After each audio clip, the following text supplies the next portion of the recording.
Bueno, compañeros, bienvenidos entonces a nuestra séptima tutoría de presupuestos. Para el día de hoy tenemos tenemos presupuestado trabajar el tema del costo estándar, revisar una tarjeta que teníamos y mirar una presentación. Pero primero, y también el segundo parcial. Hoy es la séptima tutoría y tenemos el segundo parcial, ustedes saben, ¿sí? Ya está programado en la plataforma. Pero primero, como es costumbre, muchachos, los escucho con unos temas de participación, de esos temas tan interesantes que ustedes durante la semana investigaron, leyeron, consultaron y que quieren compartir en este momento, que quieran compartir en este momento con el grupo. Los escucho, muchachos.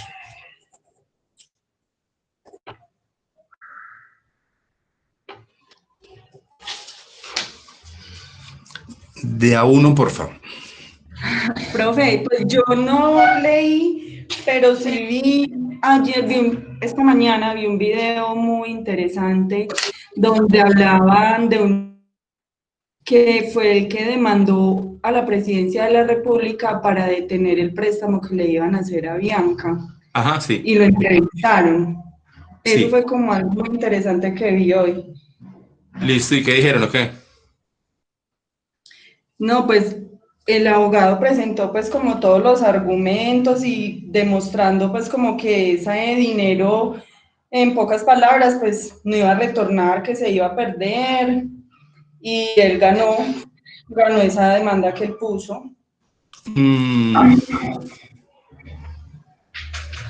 Que esa empresa hace mucho tiempo pues estaba generando pérdidas, que ahí no había pues, que estaban era prácticamente regalando el patrimonio nacional con ese préstamo. Sí, bueno, este tema yo creo que ya lo hemos tratado, ¿cierto que sí o no? Pues de esta demanda de este abogado que frenó eso, no recuerdo. Pero sí hemos hablado de lo del préstamo, ya hemos mirado, sí. y yo les había contado las cifras digamos, cómo son las cifras de un balance general de Avianca, ¿cierto que sí? Sí, señor. Sí, profe, sí. En donde vemos que, claro, obviamente la posibilidad que el dinero retorne pues es lejana porque Avianca tiene 7.173 millones en activos y tiene 7.168 millones en pasivos. Es decir, que el patrimonio es mínimo. O sea que como tener una estructura patrimonial, lo que llamamos en análisis financiero una estructura patrimonial sólida para atender una obligación de esas, pues la verdad no la tienen. Lo que pasa es que venimos al otro cuento, ¿cierto? Y al cuento es que el otro tema es que es una empresa que domina o que maneja, digamos, cerca o un poquito más del 50% de la navegación aérea en Colombia, entonces va a ser necesario sostenerla. Bueno, yo no sé, en última, yo no soy experto en los temas, pero lo que sí, digamos, hay dos puntos de vista importantes. Lo primero es que sí es difícil que con esas cifras que tiene Avianca, pues ese dinero retorne, ¿cierto? Es decir, si yo ya les había comentado en alguna tutoría, difícilmente, si esa empresa se presentara a un banco tradicional a solicitar un préstamo con esas cifras, le sería otorgado. Es muy probable que no le presten ese dinero. Pues porque obviamente no hay una manera, hay un endeudamiento demasiado alto y una carga financiera demasiado alta. Lo que pasa es que vienen otros temas es de sostenibilidad de la economía como tal, porque esa operación aérea se necesita. Entonces, no, el tiempo lo dirá, ¿cierto? El tiempo dirá si se debió haber hecho o no se debió haber hecho. En unos 2 años, 3 años, 4 años, pues estaremos viendo el desarrollo de esa historia y nos estaremos dando cuenta de si se tomó una buena o una mala decisión al respecto. Muchas gracias, Natalia. ¿Algo más, muchachos? Profe, yo. Juan Camilo. Profe, yo le estoy leyendo hoy que el dólar se devaluó respecto a, creo que tuvo la segunda devaluada en este segundo semestre. Y venía en 3.900 pesos colombianos, valor por dólar, y ahora cerró en 3.870. Entonces, yo lo que concluyo es que, pues por ahora, es otra alerta más para, digamos, las acciones o los activos de las empresas colombianas. No sé qué opina usted. Pues vea, hagámosle un análisis pequeñito de eso. Sí, el dólar hoy cerró a 3.873 la TRM, o sea, la tasa representativa del mercado, y el spot cerró a 3.887. Él viene cediendo un poco, ¿cierto? Obviamente, pues ni punto de comparación con los niveles que tuvimos hace 2 años. Hace 3 años, recuerdo que hace 5 años un dólar en Colombia valía 1.850 pesos. Qué buena inversión hubiera sido, ¿cierto? Haber comprado en esa fecha, haber guardado. El tema es el siguiente. El tema es que el dólar es un producto que, aparte de lo complejo que uno lo vea y de las atribuciones que le dan los analistas económicos del precio del petróleo y muchos otros commodities que se comercializan a nivel internacional, es un tema tan simple como obedecer a una oferta y una demanda. Así de sencillo es. O sea, igual yo lo explico de tal manera, igual como le pasa a la papa, cuando llega mucha papa a Pereira, pues ¿qué pasa con el precio de la papa? Baja. Baja, ¿cierto? Y cuando esa papa escasea, cuando llega muy poquita papa, ¿qué pasa con el precio? Se dispara. Sí, eso es normal. Es una ley natural, es una ley económica. Al dólar le pasa exactamente lo mismo. Lo que pasa es que tratamos de darle unas interpretaciones muy elaboradas, muy científicas, y nos desgastamos en eso. Es muy simple. En este momento, ¿por qué está bajando el dólar? Pues porque hay más dólares en el mercado. Miren, en un ejercicio que hacemos con unos niños, que estamos en este momento en un módulo de finanzas corporativas y con otros niños que estamos en un módulo de mercado de valores, hacemos un ejercicio de una valoración de portafolio en acciones. Y en las últimas semanas hemos visto, digamos, la recuperación de los valores de esas acciones con respecto a lo que traíamos a principios de marzo, digamos, a finales de febrero, antes de que habláramos de cuarentena o de pandemia y tal. Los precios de las acciones comenzaron a desplomarse, pues porque las inversiones extranjeras comienzan a irse, ¿sí? La gente se comienza a retirar y a buscar, esos grandes inversionistas comienzan a buscar unos sitios más seguros para llevar sus capitales. Y cuando ellos se llevan esos recursos, se los llevan en dólares. Y cuando se los llevan en dólares, los dólares escasean en el país y producto de eso, el precio del dólar sube. Lo mismo que le pasa a la papa. Ahorita se está recomponiendo un poquito el esquema, es decir, esas acciones que vinieron bajando por tendencia, pues ahora están recuperando valor, están recuperando algún valor, es decir, están corrigiendo, digámoslo así, podríamos decir que el mercado está corrigiendo precios al alza, recordando más o menos lo que tuvimos por allá en marzo. Entonces, por eso el dólar cede, ¿sí? ¿Por qué? Porque al regresar esas inversiones, al regresar esos capitales a comprar activos financieros en Colombia, entonces ese dinero llega en dólares. Y cuando llega en dólares, inunda el mercado y producto de eso, pues el precio del dólar baja.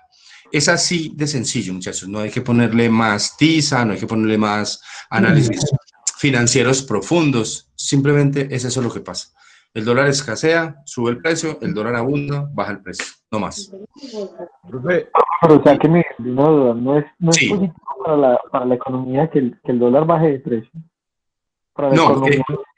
vea, eso es una discusión grande, que se ha dado en el país hace mucho tiempo. ¿Quién se beneficia cuando el dólar sube? Los que viven de la exportación. Claro, el exportador. El exportador recibe un beneficio, ¿por qué? Sí, y las personas a las que les mandan remesas. Claro, los que reciben remesas, que en este sector puntualmente, Estefanía, en el eje cafetero, este es un sector que es altamente afectado por ese tema de divisas que llegan del exterior. Esos sectores se ven beneficiados, ¿por qué? Pues claro, porque cada que llegan esos dólares y están más caros, pues reciben más pesos por esos dólares. ¿Cierto que sí? Son sectores que se benefician. Cuando el dólar baja, ¿quién se beneficia? Los importadores. Los importadores o todas esas empresas que tienen que acudir al mercado internacional para traer insumos, para traer bienes intermedios que participan dentro de un proceso productivo en el país. ¿Por qué? Pues cada que tienen que pagar en el exterior esas importaciones, pues les cuesta menos, o sea, tienen que sacar menos peso. Eso es lógico, ¿cierto? Lo que pasa es lo siguiente. Si el país tuviera, este análisis es personal, muchachos, y obviamente respeto todas las opiniones que haya en contrario. que uno tiene que respetar, nosotros tenemos que respetar las opiniones de los demás, o sea, tenemos que fijar una posición, pero simplemente respetar todas las que haya en contrario. Si el país fuera, si nosotros fuéramos un país exportador netamente, es decir, si las exportaciones fueran superiores a las importaciones, a nosotros nos beneficiaría tener un dólar alto. Pero resulta que eso no es así. La balanza comercial de Colombia es negativa. Es decir, nosotros importamos más de lo que exportamos. Entonces, en mi opinión, es mejor tener un dólar bajito. ¿Por qué? Pues porque eso disminuye el costo de esos bienes intermedios que vienen a participar en esos procesos de producción para elaborar los terminados, que son los que van al mercado como tal. Pero vuelvo y lo repito, eso es personal. O sea, pero digamos, yo diría que la lógica me enseña eso, sí, que si yo fuera exportador neto, pues me convendría un dólar alto porque recibiría más dinero. Y digamos que en teoría reconocemos o decimos que esos exportadores, digamos, esas empresas que se dedican a exportar son más intensivas en mano de obra. Y lo que necesitamos es eso, pues que haya mano de obra, o sea, que haya trabajo para la gente, que haya trabajo bueno, que haya buenos ingresos, que la gente tenga oportunidad de educarse, de tener a su familia bien, de tener unos buenos sistemas de salud, unos buenos sistemas educativos, ¿cierto? Digamos que a eso tiende, digamos, todo el tema del desarrollo económico. Pero, repito, digamos, bueno, en mi opinión, pues deberíamos mantener un dólar bajo. ¿Por qué? Pues porque somos más importadores. El día que seamos exportadores, pues nos convendría tener un dólar alto.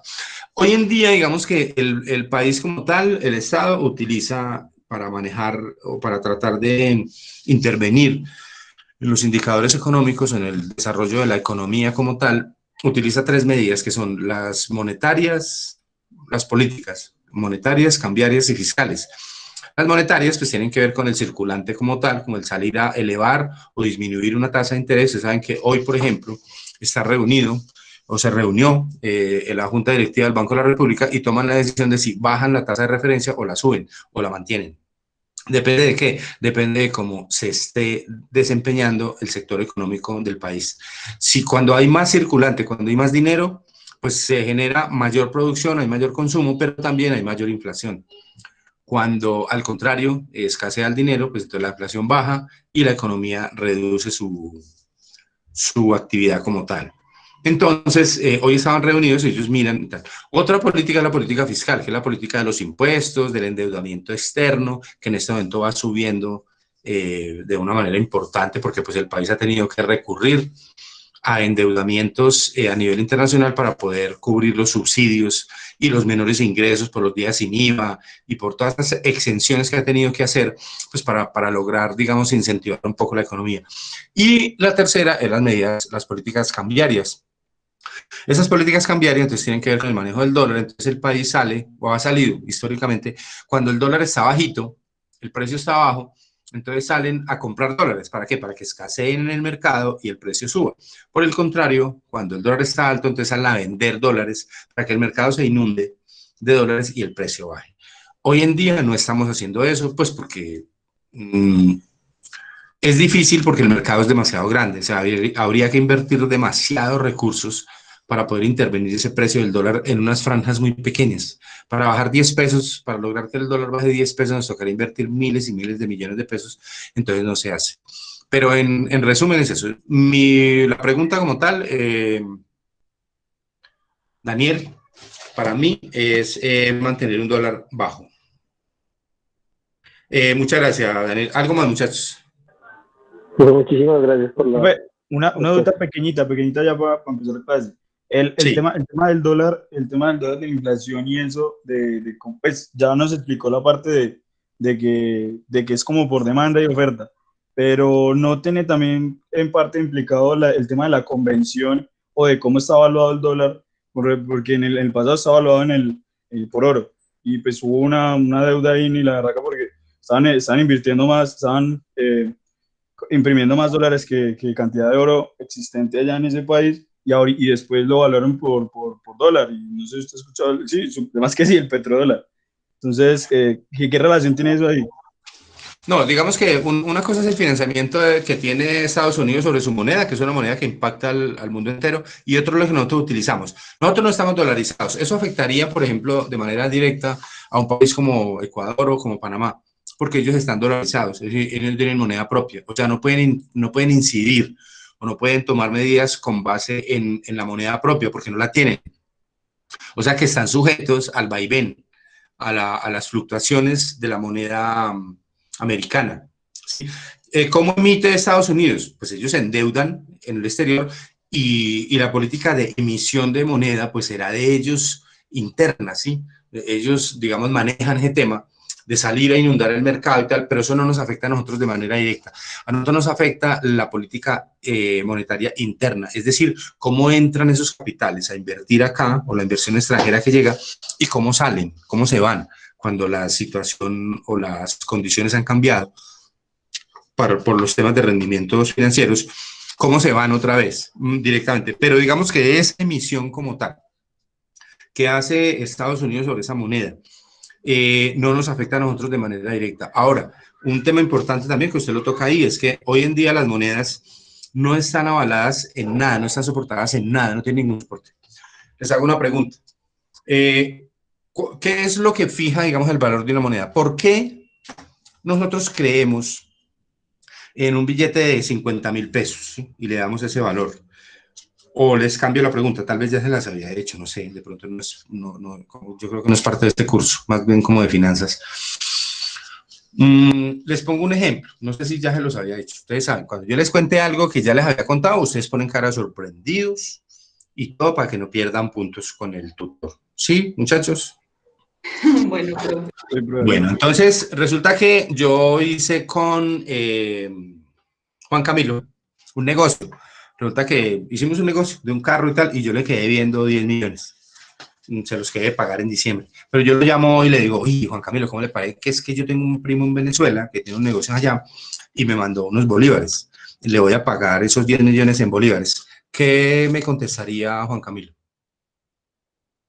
Que no me sirven, que tienen menos valor que los de acá. Pues, No, pero son el mismo, Juan Camilo, es el mismo valor. Lo que pasa es que es un costalado, sí, porque está muy devaluado. Sería, digamos, tendría que usted conseguir un costal muy grande para llevarse esos 10 millones, pero igual es el mismo valor. ¿Pero qué me diría usted? Pues le diría que no es posible que yo reciba esa plata porque no tengo forma de intercambiarla. Bueno, pero si yo también al otro día lo llamo y le digo a Juan Camilo, ¿cómo le pago? Yo tengo un primo que vive en Miami, tiene un negocio allá, y por ahí me mandó unos dólares. ¿Usted me recibe unos dólares por esos 10 millones? Claro, porque son más comerciales. Listo, entonces, ¿cuál es la diferencia, Juan Camilo? O sea, ¿por qué bolívares no y dólares sí? La convención, profe. ¿Qué es la convención? La convención. La convención es la forma en la que yo interpreto o la que creo de que algo Exacto, es, sí. digamos, Sí, digamos que entonces vamos a determinar que el valor de la moneda es un acuerdo tácito que hace una sociedad, un grupo de personas, de seres humanos. Nosotros nos ponemos de acuerdo en que un dólar vale hoy, ¿cuánto dijimos que valía? 3,873 pesos. Si yo salgo a la calle ahora con 3,873 y alguien tiene dólares, es posible que me diga, sí, listo, venga, deme esos 3,873 pesos y yo le entrego un dólar. ¿Pero por qué? O sea, ese billete no vale nada. La producción de ese billete no vale nada. Sí me hago entender. O sea, entonces, ¿en dónde está el valor de la moneda? El valor de la moneda está en un acuerdo tácito que tenemos nosotros, una percepción, lo que usted acaba de comentar, puede ser eso también, una convención. Si una convención es un acuerdo entre un... Sí, Daniel. Pero pues ahí me acaba de generar una duda. Usted acaba de mencionar pues, que anteriormente el dólar estaba respaldado pues en la reserva de oro de Estados Unidos y ahora pues está fundamentado pues como en el petróleo.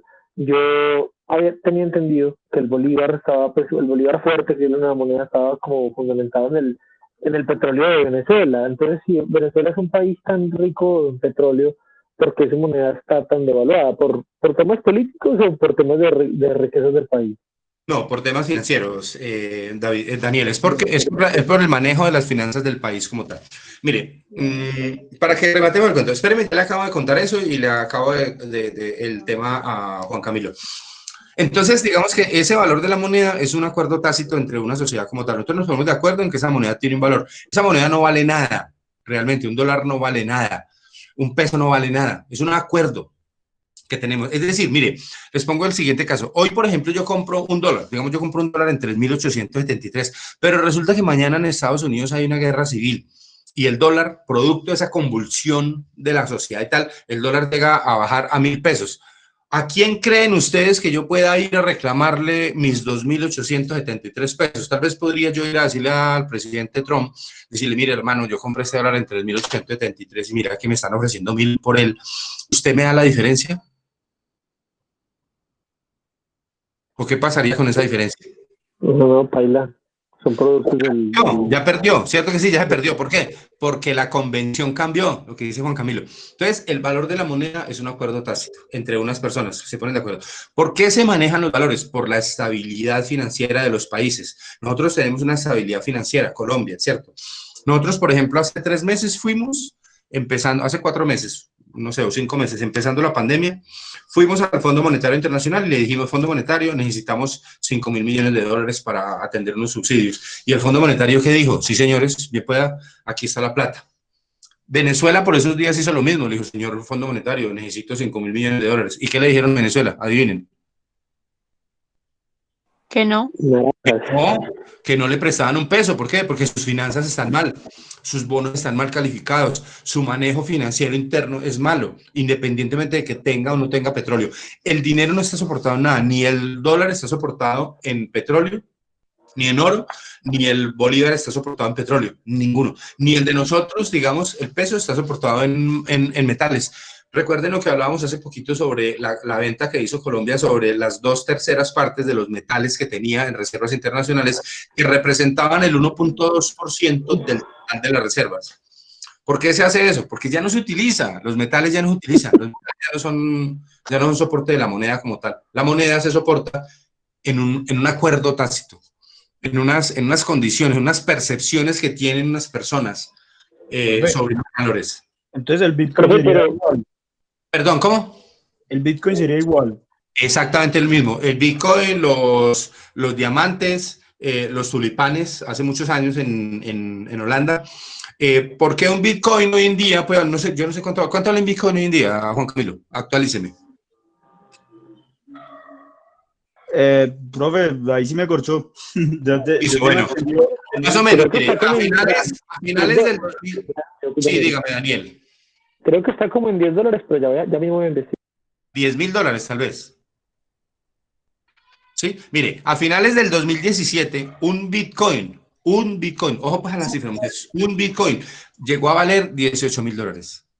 Un Bitcoin. Luego bajó y tal, y en el 2019, por acá como a mitad del 2019, llegó a $7.900 por un Bitcoin. Pero por aquí le tengo el dato. Sí, dime, Estefanía. Está a 41.553.000. Pero coge esos 41 millones, coge ese dato y divídelo entre 3.783. ¿Lo divide en cuánto, profe? 3.783. 3.783. 10.984. Listo, eso vale entonces un Bitcoin, $10.984, que representan esos 40 y pico millones de pesos. ¿Por qué vale eso? Porque hay un grupo de personas en una sociedad que se pusieron de acuerdo en que eso vale un Bitcoin. ¿Cuánto cuesta un Bitcoin, muchachos? Nada, profe. No cuesta nada, se llama minería de datos, se llama ingeniería de blockchain, es decir, búsqueda de datos en un sistema. Eso no tiene ningún valor. Miren, en un tiempo, hace muchos años, por allá en la Edad Media, estuvo el tema de los tulipanes, y los tulipanes holandeses llegaron a valer mucha plata. ¿Por qué? Porque un grupo de la sociedad se puso de acuerdo en que un tulipán valía mucha plata. O sea, son temas que uno no entiende cómo pueden ocurrir, pero ocurren en el sistema financiero como tal. Entonces, digamos, para rematar ya, podemos decir entonces que el valor de esa moneda, de cualquier moneda en el mundo hoy en día, las monedas no están representadas en nada, las monedas no tienen un respaldo. ¿Dependen de qué? De las reservas que nosotros tenemos. Nosotros tenemos en este momento un nivel de reservas a nivel internacional que están representadas en monedas extranjeras y en papeles, en bonos americanos, bonos europeos, eurobonos y tal. que llega más o menos a unos 56.000 millones de dólares. Pero también tenemos una deuda que se calcula que va a terminar este año alrededor de unos 160.000 millones. Alguien diría, hombre, venga, pero si usted debe 100 pesos y tiene 50, ¿por qué no abona los 50 y queda debiendo solo 50? ¿Cierto? Podría yo pensar eso, pero resulta que esas reservas son las que sostienen el negocio financiero internacional.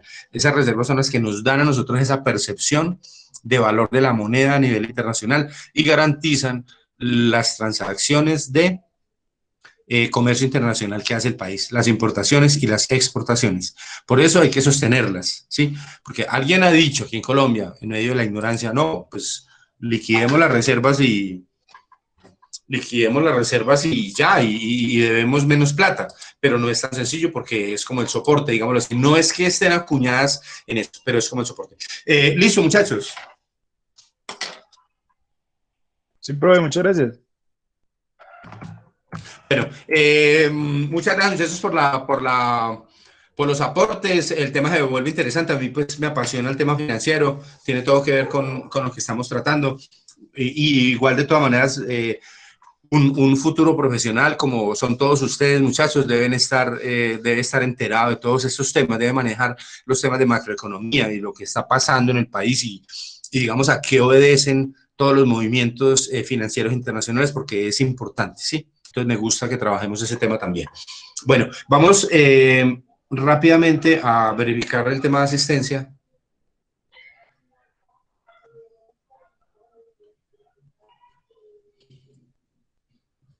Y para que empecemos con el tema de hoy, que es un tema corto más bien, y después seguimos con el segundo parcial.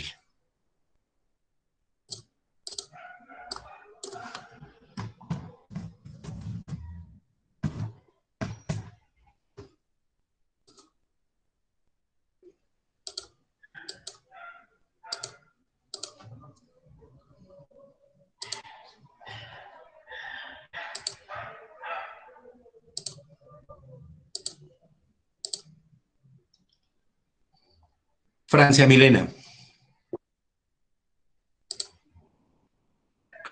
Me tiene el micrófono dañado, pero ahí está respondiendo en el chat.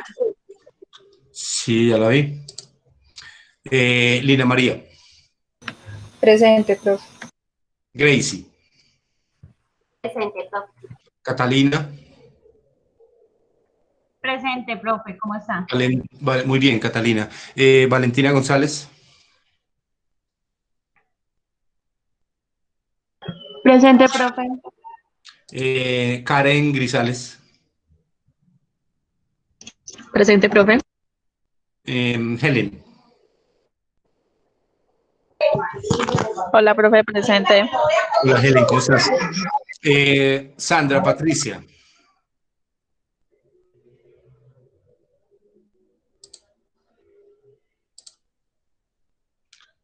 Sandra Patricia.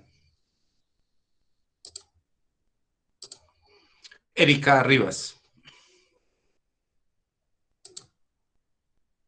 Presente, profe. Estefanía Salazar.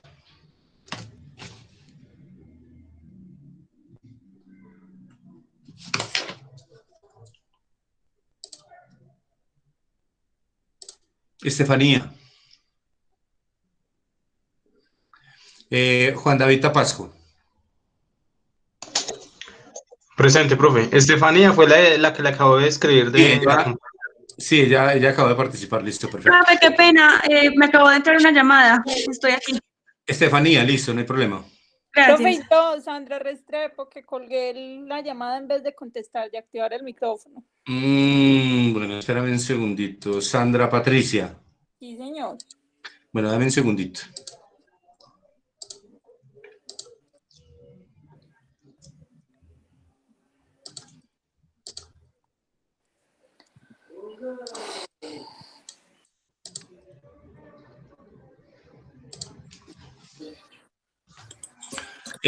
Marcela.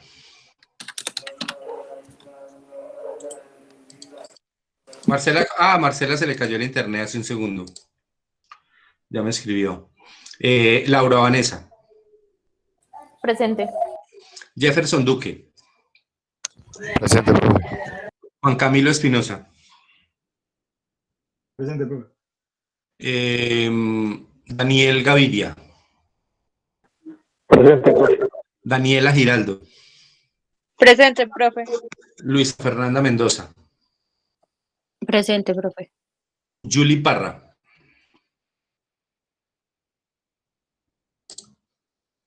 Cristian Marcelo. Cristian Valdés.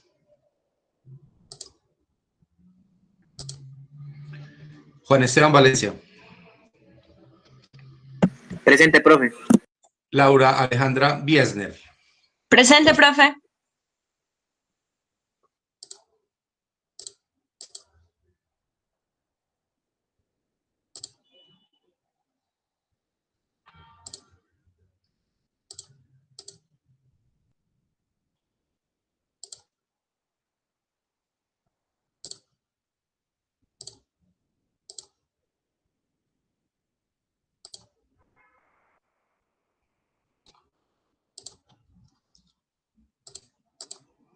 Este es un poquito lento, está verificado porque son, o sea, dividen el grupo como en muchas partes.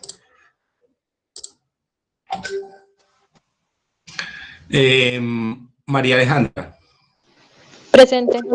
Jason. Presente. Sebastián. Cardona. Hola, profe. Sebastián Espinal. Presente. Julián. Profe. Luis Alberto Giral. Presente, profe. Claudio Patricia Pachón. Presente, profe. Natalia Tavares. Hola, profe, presente. Rosa Isela. Presente. Muchachos, muchas gracias. Bueno, vamos a mirar un tema, o sea, el tema que nos queda solamente faltando para el día de hoy es el tema de los costos estándar, que es un sistema de costos diferente. Vamos a mirar una presentación. Yo les voy a compartir pantalla y vamos a mirar como unas características generales de este tema de el costo estándar como tal.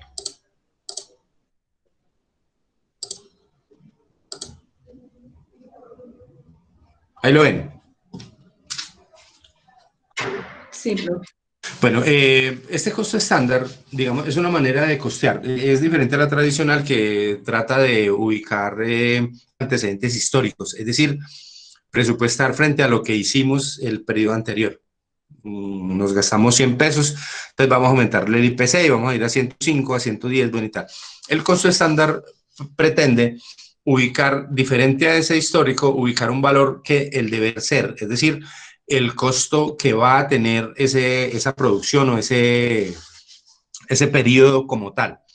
Viene pues de hace muchos años. Ustedes saben que la teoría administrativa nuestra está basada en trabajos que hicieron unos señores hace más de 100 años, por ahí desde 1903, el señor Taylor, lo vimos en Fundamentos de Administración o en Procesos Administrativos, que realizó primeros trabajos en cuanto a la investigación de, por ejemplo, de productividad, de tiempos y movimientos.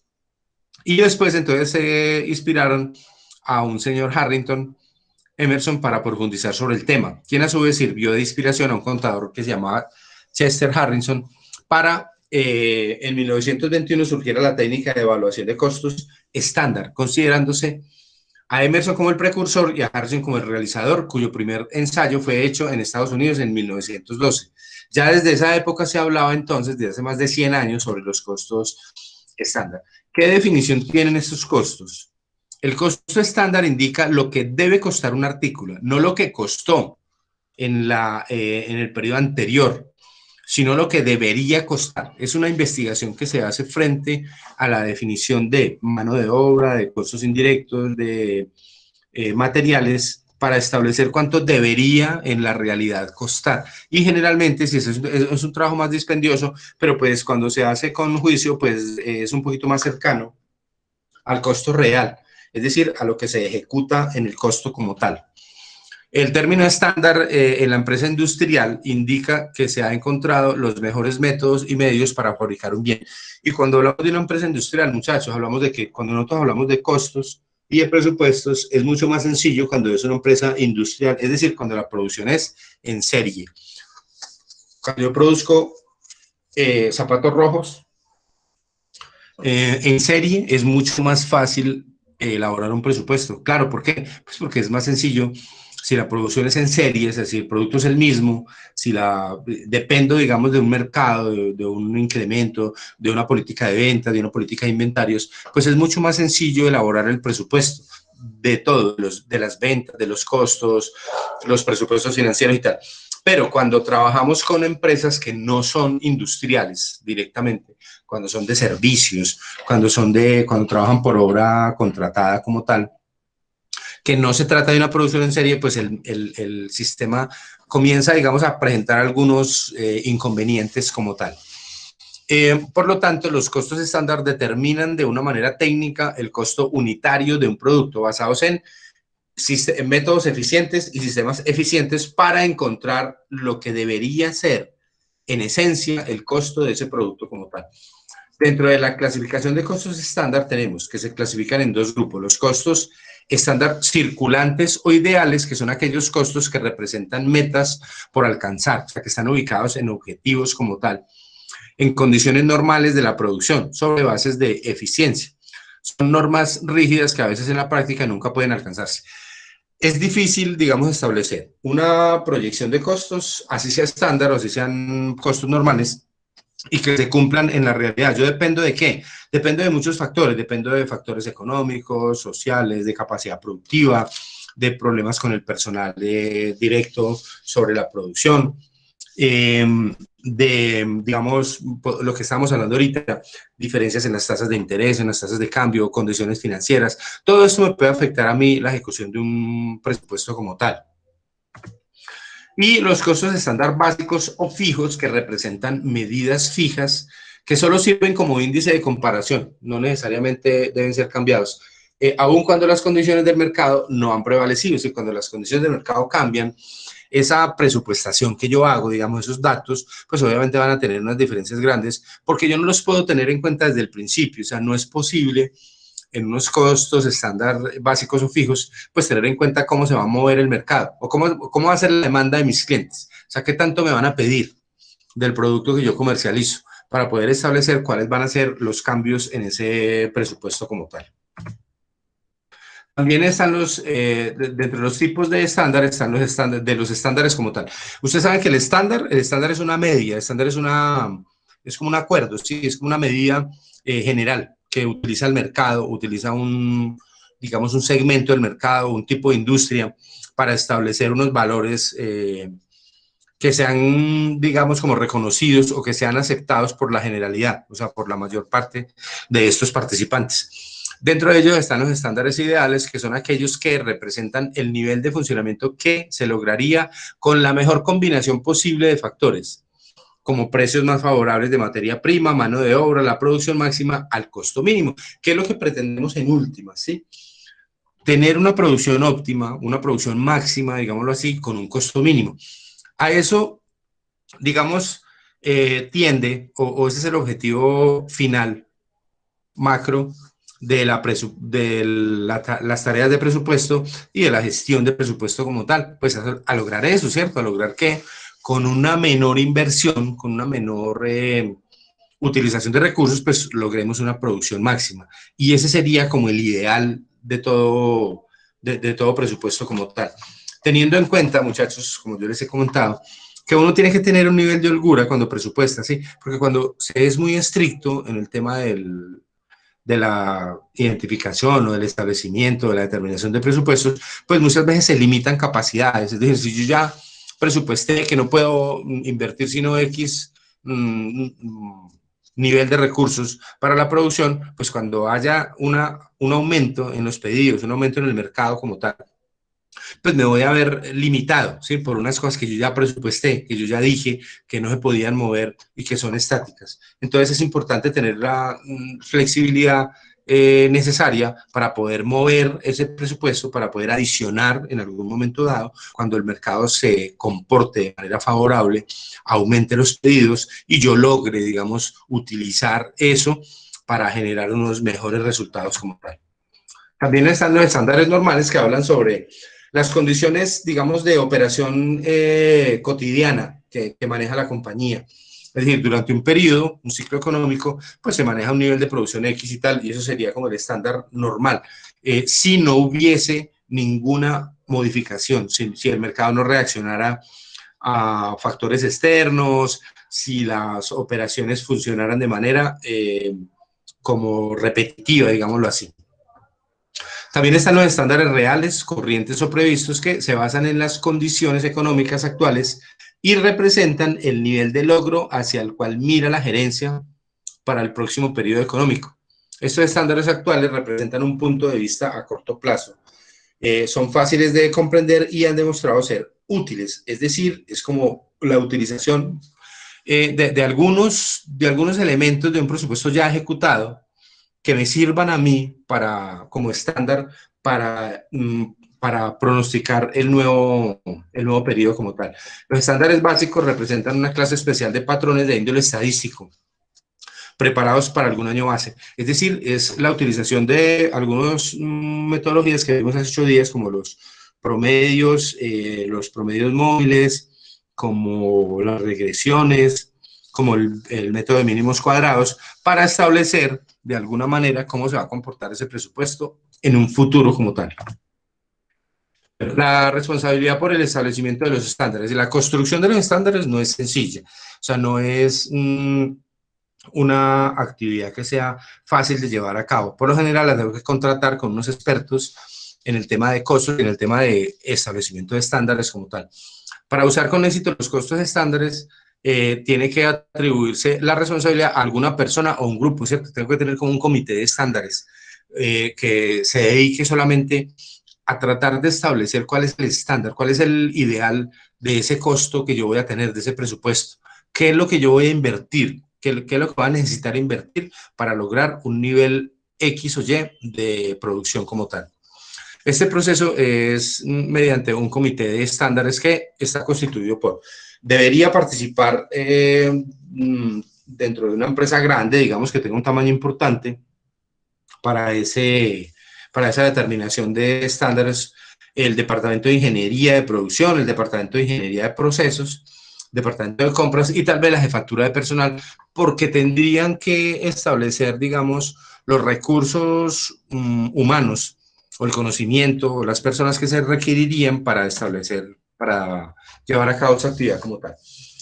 Dentro de las variaciones estándar, entonces tenemos el análisis de los costos estándar se hace calculando las variaciones o desviaciones resultantes entre la diferencia de los costos estándar y los costos reales. ¿Cuál es el costo? Digamos, la determinación del costo estándar es lo que debería costar un producto.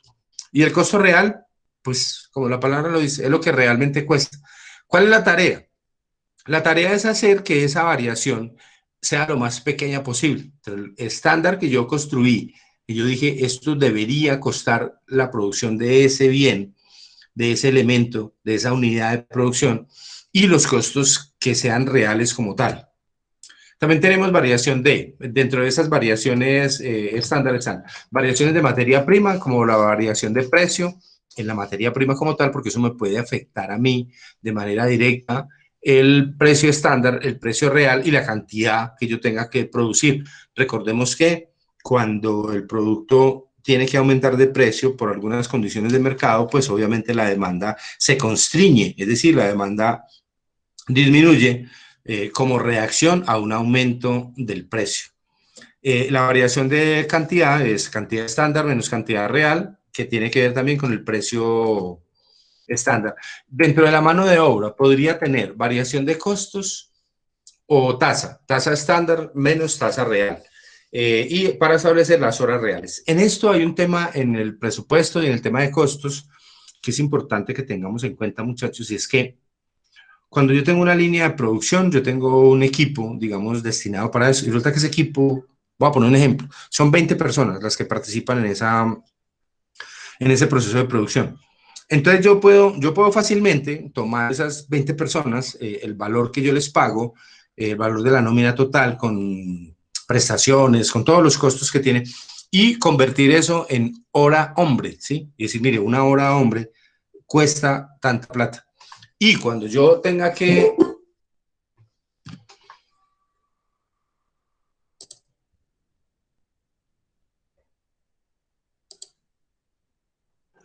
Cuando yo tenga que...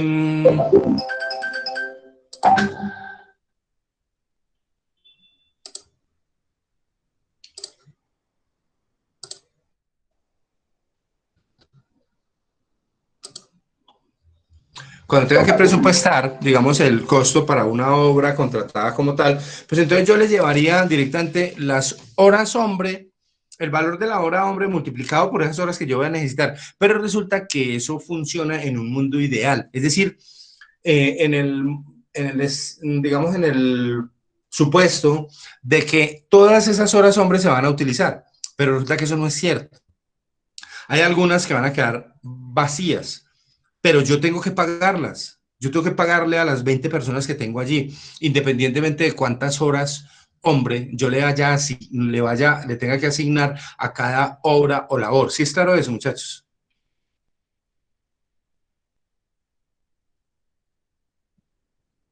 Sí, profe.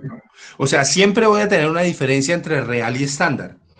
¿Por qué? Pues porque no podría, sería muy difícil, o tendría que tener un nivel de producción al 100% para poder saber que todas esas horas hombre disponibles, la capacidad de horas hombre que yo tengo, se las voy a trasladar exactamente al costo. Eso es muy difícil de establecer. Entonces, por eso se generan esas variaciones y es importante tenerlas en cuenta. El manejo, digamos, del costo de la mano de obra en todo tipo de presupuesto es complejo por ese tema, ¿sí? Porque siempre habrá vacíos, y esos vacíos, digamos, esas diferencias entre estándar y real, o entre el presupuestado y real, pues yo se las tengo que llevar al costo del producto, porque si no, estaré perdiendo. O sea, tendré que sacar unos recursos adicionales para cancelar esas diferencias, los cuales no van a venir, o sea, no van a regresar vía precio del producto como tal.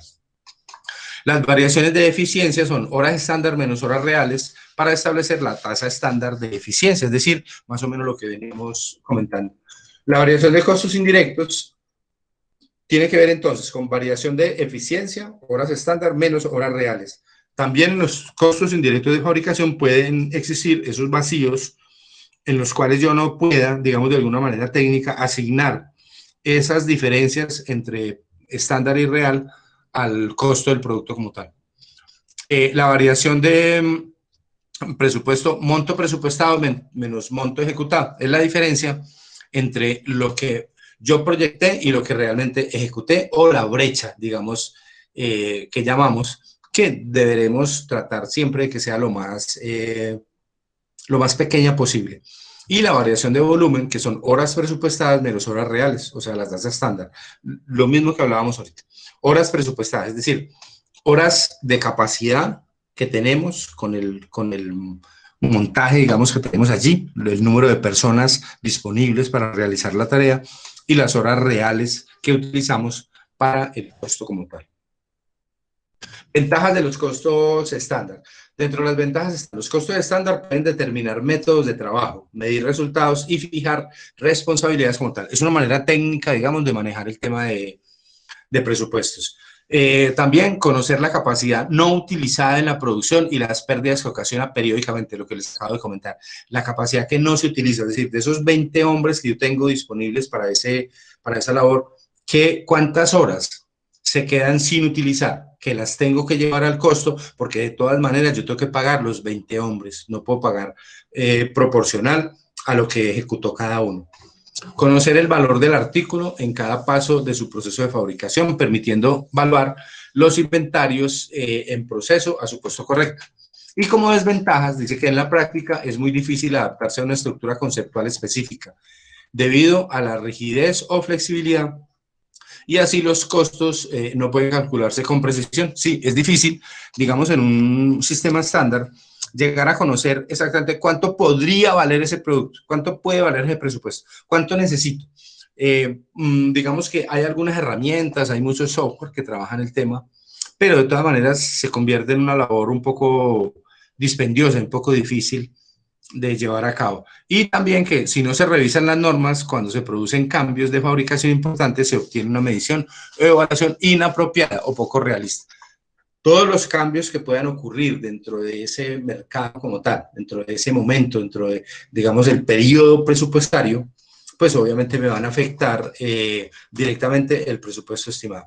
La diferencia entre costo estándar y costos estimados nos dice entonces, dentro de los estimados, o sea, los que nosotros hacemos normalmente, que son basados, que están basados en la historia, en el presupuesto anterior. Recordemos que yo presupuesto normalmente desde la ejecución anterior. Si no tengo historia, o sea, si no tengo datos anteriores para calcular, entonces me toca utilizar un sistema que se llama el presupuesto base cero, que es empezar desde cero, como dice la palabra, a calcular esos costos como tal. Entonces, dentro de los estimados, los costos estimados se ajustan a los históricos, sí, vienen de la historia. Los estándar, dentro de los estándares, los costos históricos se ajustan a los estándares. Es decir, vamos a tomar esa información, pero vamos a determinar cuánto podría costar el nuevo presupuesto como tal. Dentro de los estimados, el estimado se basa en experiencias adquiridas y un conocimiento de la empresa. El estándar hace estudios profundos científicos para fijar las cuotas.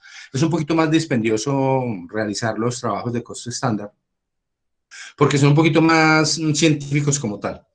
El estimado es más, dentro del estimado es más barata la implementación y más caro el sostenimiento.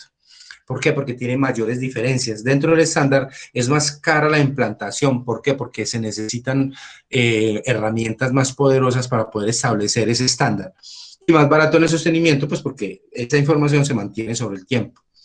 Dentro de los estimados, el costo estimado indica lo que puede costar un producto y el costo estándar indica lo que debe costar, es decir, lo que debería ser.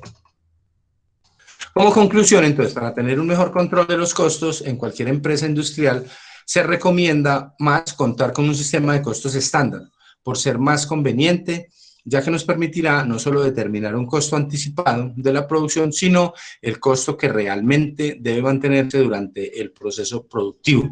Y con ello, analizar las desviaciones que hubiesen podido surgir en el periodo para evitarlas en el siguiente. Esa es como la conclusión de los costos estándar. Muchachos, ¿preguntas hasta aquí?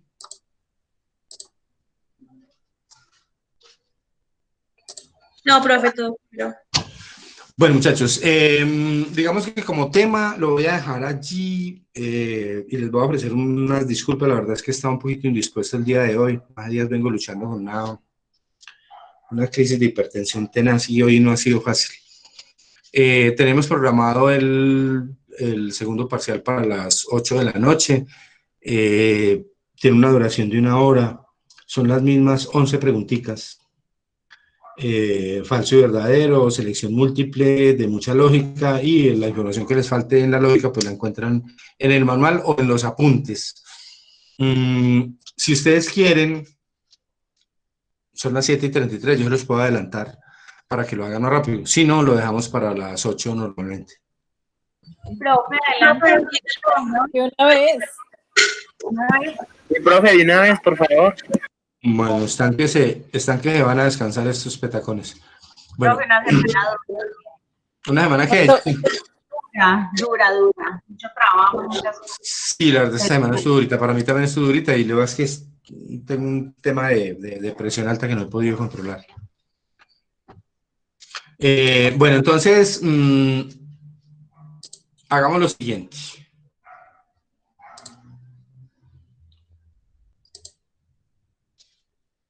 Vamos a adelantar el parcial, son las 7:34, lo voy a poner para las 7:40. Tienen 1 hora para responderlo. Yo voy a estar aquí de todas maneras pendiente por cualquier duda, cualquier inconveniente tecnológico que se presente. Me pueden hablar por este medio o por el grupo de WhatsApp, no hay ningún problema. ¿Listo, muchachos? Listo, profe. El tema ya digamos, ahí terminaríamos con el tema como tal. Les recomiendo muy especialmente, les hago la recomendación en la plataforma, leer hasta la última parte, es la página 114 pues, del módulo, que es glosario y todo, porque de ahí pueden salir algunas preguntas para el final, para dentro de 8 días. Dentro de 8 días nos reuniríamos, le daríamos término, digamos, al curso como tal, y ahí presentaríamos el examen final. No sé si de pronto lo hacemos vía cuestionario y tal, o hacemos un taller. Ya nos pondríamos de acuerdo. Yo llevo las dos opciones y tal, lo que ustedes decidan, porque esto es al gusto del consumidor, muchachos. Entonces, no sé, si hay preguntas, dudas, reclamos.